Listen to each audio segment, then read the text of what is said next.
Happy day to all. இந்த வீட்டில் வந்து பார்த்திங்கன்னா, ஒரு 3 நாளாக பூனை வந்து கத்துற சவுண்டு கேட்டுகிட்டே இருந்தது.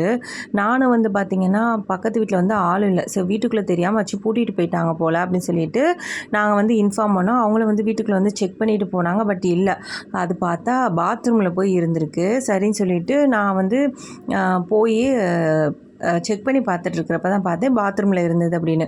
அதுவும் 3 குட்டி வந்து இருந்தது. ஸோ பார்த்துட்டு ரொம்பவே கஷ்டமாக இருந்தது. தாய்ப்பூனையால் 3 நாள் சாப்பிடாதனால எந்திரிச்சு வெளியில் வர்றதுக்கே தள்ளாடிட்டு வந்துச்சு.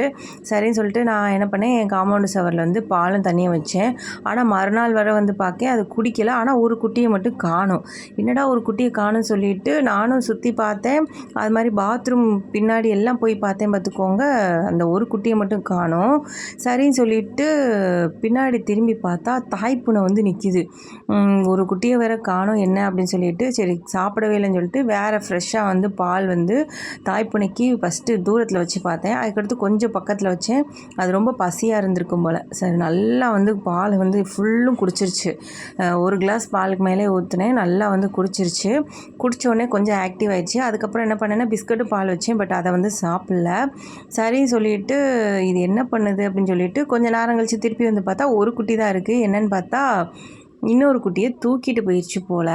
நானும் சரி இந்த ஒரு குட்டி மட்டும் கத்திக்கிட்டே இருந்தது. வந்து தூக்கிட்டு போகிறத நானும் எடுத்து வீடியோ போடலாம் அப்படின்னு சொல்லிட்டு பார்த்துட்டே இருந்தேன். பட் ரொம்ப நேரம் ஆகியும் வரவே இல்லை. சரின்னு சொல்லிட்டு வீட்டுக்குள்ளே வந்துட்டேன். நல்லபடியாக வந்து தாய்ப்பூனை 3 குட்டியை வந்து காப்பாற்றுன்ற சந்தோஷம் வந்து எனக்கு இருந்தது. ஸோ அது கத்திகிட்டே இருந்து ஒரு வேளை இறந்துருந்ததுன்னா எவ்வளோ கஷ்டமாக இருந்திருக்கும்.